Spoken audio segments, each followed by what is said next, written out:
Hello everyone. In today's video, I will tell you the history of Indian currency. So let's begin without any wastage of time.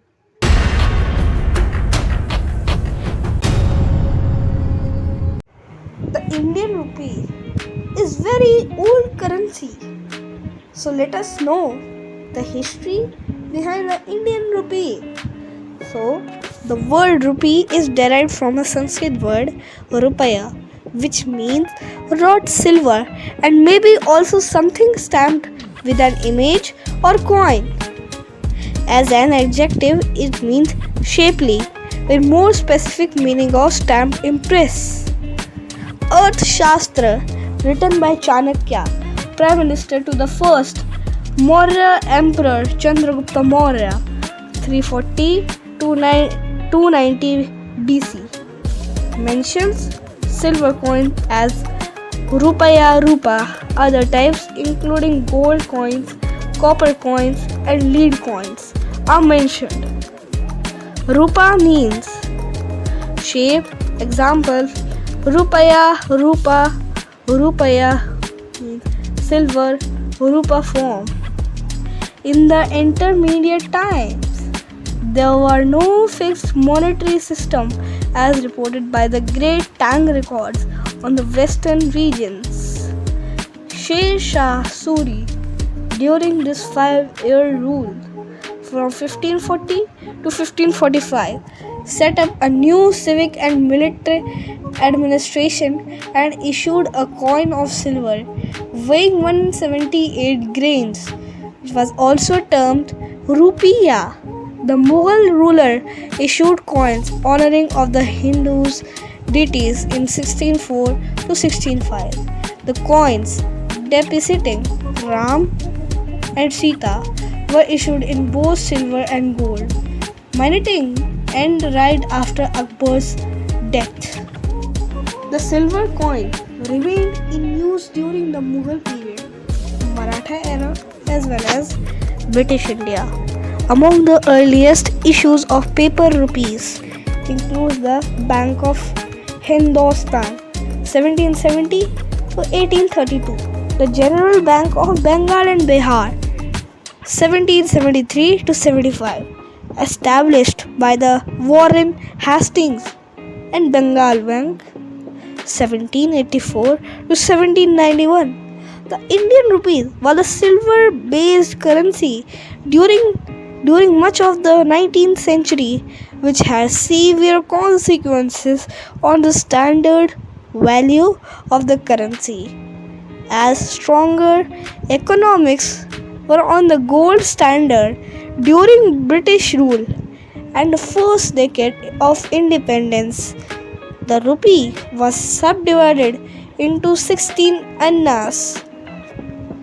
Each anna was subdivided into 4 pieces, so 1 rupee was equal to 64 pieces, and 192 piece as 1 pice was equal to 3 pice in 1957 occurred, and the rupee was divided into 100 naya paise, Hindi Urdu for new paisas.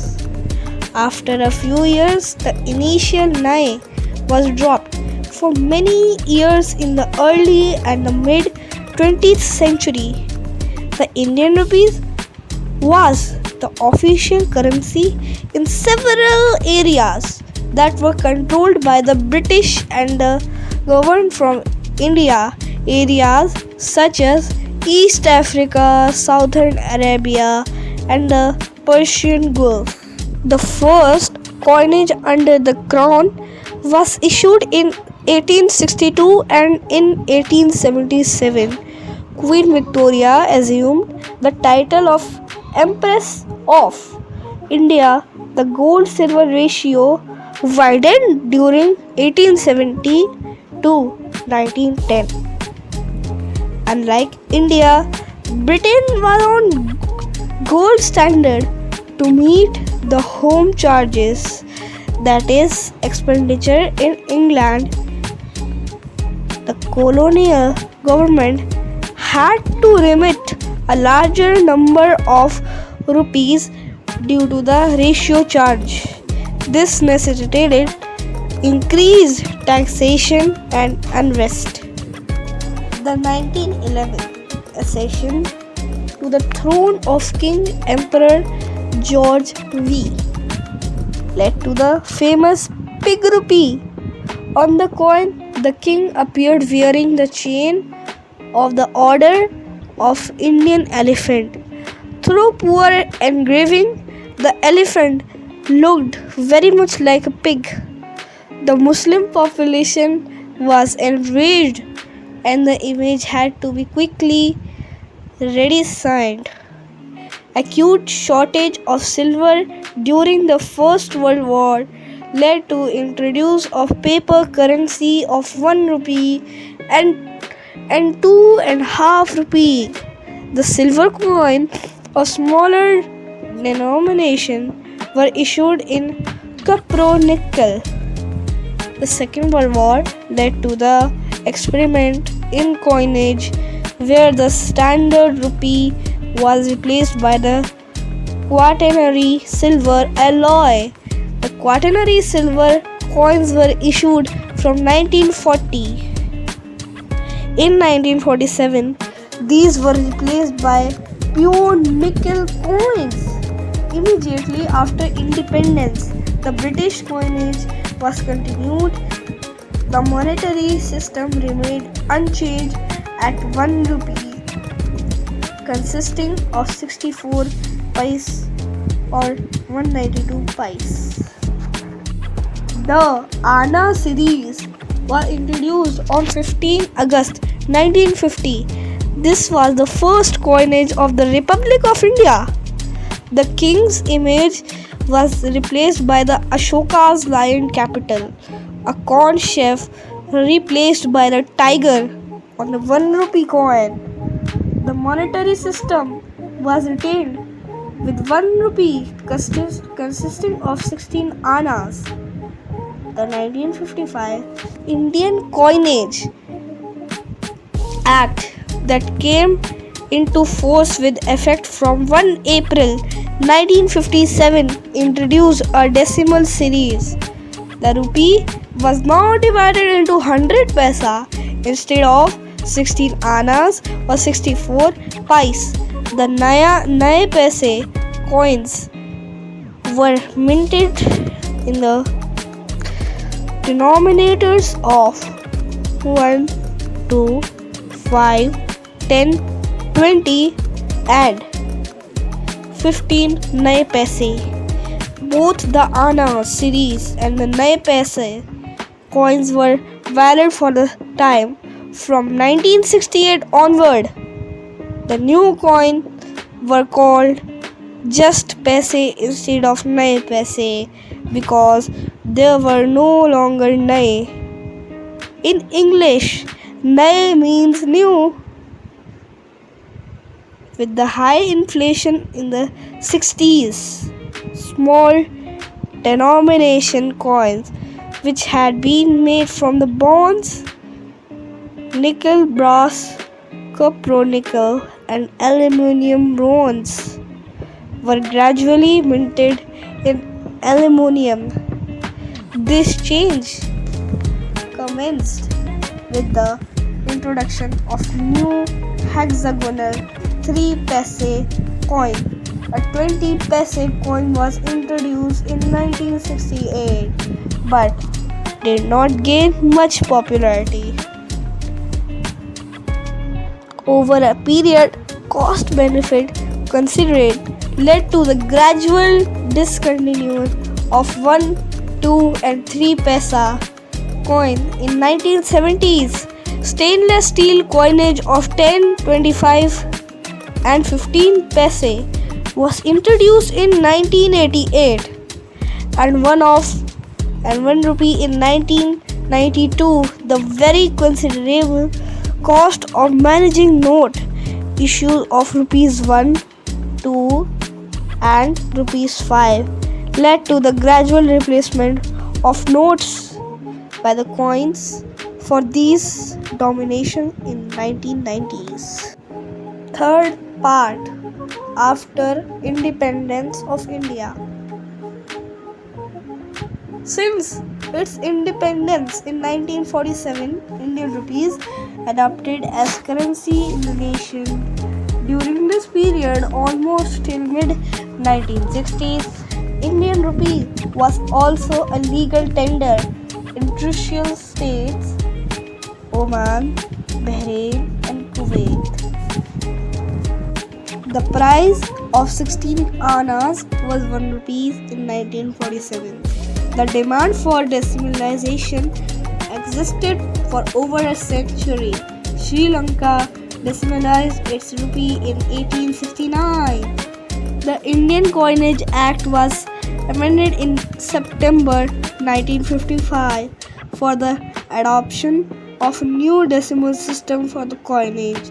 The act came into force with effect from 1 April 1957. The rupee remained unchanged in value and nomenclature. It, however, was now divided into 100 paisa instead of 16 annas or 96 paisa or 64 pice for public recognition. The new decimal paisa was termed Naya Paisa until 1 June 1964. When the term Naya was adopted, the coins of that period also mentioned their values in terms of rupee to avoid confusion and cheating. For example, the 1 paisa coin carried the text एक रुपए का 100वां भाग. Second part, 1966 economical crisis. Indian currency began a devaluation in 1949 due to devaluation of pound sterling. However, since India trade was largely in pound sterling, it did not register much impact like two major devaluations of the rupee in 1966 and in 1991 in the face of economical crisis. From 1950, India ran continued trade deficits that increased in magnitude in 1960s.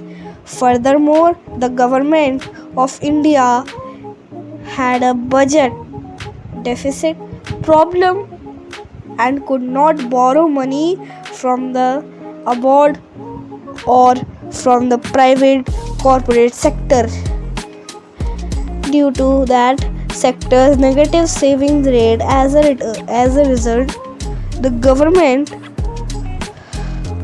issued bonds to the Reserve Bank of India, what increased the money supply, leading to the inflation. In 1966, foreign aid, which had hitherto been a key factor in preventing devaluation of rupee, was finally cut off, and India was told it had to liberalize its restriction on the trade before foreign aid would again materialize.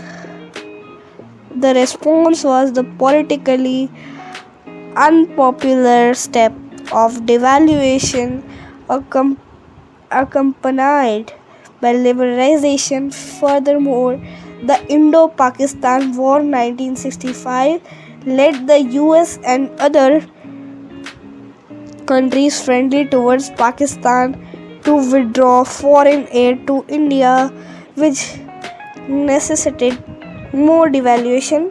Defense spending in 1965 and 1966 was 24.06% of total expenditure, the highest it has been in the period from the 1965 to 1989. Foundations PP 195. Another factor leading to the devaluation was the drought of 1965, which resulted in a sharp rise in prices. At the end of 1969, the Indian rupee was trading at around 13 British pence. A decade later, by 1979, it was trading at around 6 British pence. Finally, by the end of 1989, the Indian rupee has plunged to an all-time low of 3 British pence. This triggered a wave of irreversible liberalization reforms away from populist measures. Apart from the crisis of 1966, there is also a crisis of 1991. In 1991, India still had a fixed exchange system where the rupee was pegged to the value of a basket of currencies of major trading partners. India started having the balance of payment problem since 1985, and by the end of 1990, it found itself in serious economic trouble. The government was close to default and its foreign exchange reserve had dried up to the point that India could barely finance 3 weeks worth of imports. As in 1966, India faced high inflation and large government budget deficits. This led the government to devalue the rupee, and now it is growing day by day. At the end of 1999, the Indian rupee was devalued considerably. Part 5. Revaluation in 2000s. In the period between 2000 and 2007, the rupee stopped declining and established ranging between $1 is equal to rupees 44 to rupees 48.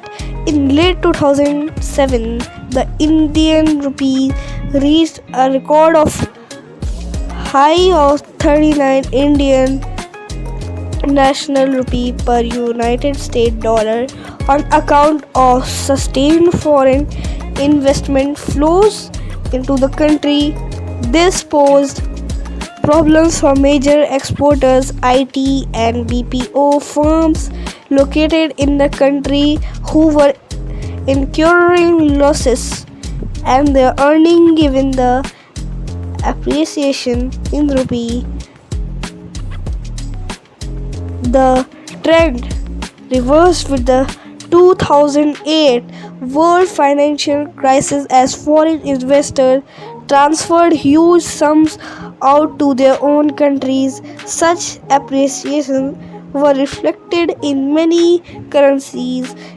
Example, the British sterling pounds, which had gained value against the dollar and then has lost value again with the recession of 2008. Part 6. Decadence in 2013. Due to the stagnant reforms and declining foreign investment, rupee started depreciating. In the early 2013, measures were announced by the government before this drop to prevent it from dropping further, but no one managed to slow down the depreciation. After he continues depreciation and high inflation, then the Prime Minister of India made a statement in Parliament of India on the issue. He was of the view that the present depreciation is partly led by global factors as well as domestic factors. He also asked the political parties to help this government tide over the crisis that the country was facing with the rupee losing its value. Part 7. big demonetization in 2016. In 2016 saw the discontinuation of rupees 500 and rupees 1000 notes due to the 2016 Indian banknote demonetization and consequently introduction of new rupees 500 note and a rupees 2000 note, a first for the currency. Later on, new notes of old denominations will come. For example, 10 rupees, 50 rupees and 100 rupees were issued with old notes of the same value still being legal tender, a 2 rupees 200 note.